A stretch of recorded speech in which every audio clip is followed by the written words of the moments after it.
This is Ashley Petruno. Ashley is living proof that recovery from addiction is possible, that a fulfilling life is within reach if those who are battling can find the strength to take that first step to heal. And guess what?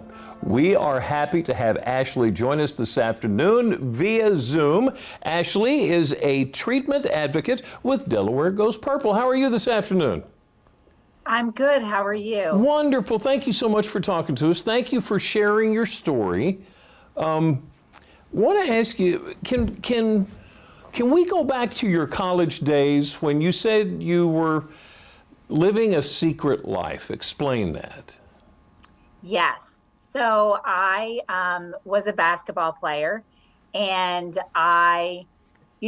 throughout most of my life, I was always hoping that, external things would make me feel better on the inside. Yeah. So I always portrayed and pretended like I was fine, like everything was good, and that I had it all together. But what people didn't see was the pain that I felt on the inside. And people had no idea just how bad my addiction had become, because I had put up the facade, and Right. I just kept, telling people that I was great, and I really wasn't. Now, Ashley, you did join the military, and thank you for your service. And that was good for you, wasn't it? Me joining the military was almost a way for me to counteract the disease. So I was thinking, if I join the military and I get some discipline, I get some structure, I sort of move away, from all these outside influences. Right. I thought that it would cure my addiction. And then came a knee injury. I was, working at a school Yeah. down in Sussex County, Okay. and I was coaching basketball, and I was scrimmaging with the girls, and I tore my ACL. I blew my knee out. And that meant painkillers. And what did that do? So again, I always like to, bring up that, I was an addict, far before I got my hands on the pain medication.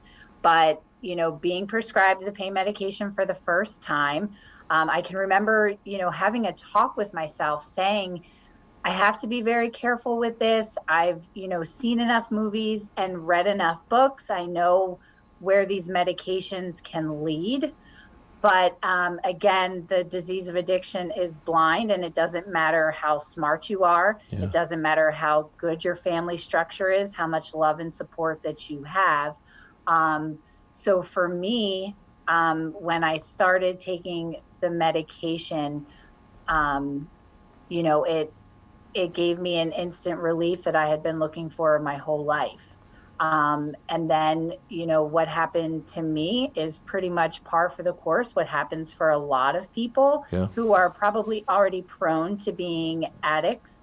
And, my pain medication led to me becoming a heroin addict. Mm. So talk about that moment when you did realize that you had a serious problem. I did. So like I said, I had a problem long before I even got into, the opioid situation. But that almost just took it to the next level. Once I started on the pain medication, and then I switched over, to the heroin addiction, that's when, people really started to notice the change. And I always say a lot of it came from the change in my physical appearance, because when you're using heroin, you physically start to change as well. Also, my patterns and my behaviors, I was unable, to hold down jobs for long periods of time. Yeah. I never had any money. And so the unmanageability happens a lot quicker when you are physically dependent on a drug like heroin. Listen, Ashley, thank you for sharing what has got to be an extremely painful story. congratulations on your recovery and, gosh, practically becoming a new person all over again. That is absolutely wonderful. It's spectacular. Good job. Now, all that being said, now that you know rock bottom and you see people who are at rock bottom, what can you say to them to give them an idea that there's hope? You know, that's why, so when I was at my bottom, you know, this was almost 9 years ago, talking about addiction had not become normalized. Yeah. There was still so much stigma based on it, and there wasn't a lot of awareness out there. So when I was at my bottom, I just didn't know that people got well. I didn't know that there was another option for me.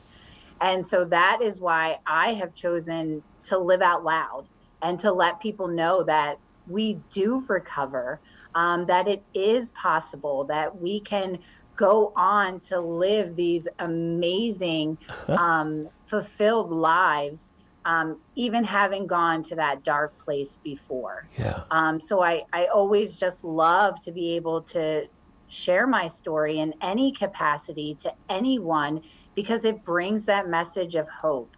That's why I always try and share so openly and honestly on any platform that I can, because people need to know that this is possible. And we thank you for that. That is wonderful. Treatment advocate Ashley Petruno, thank you so much for telling your story. Thank you so much.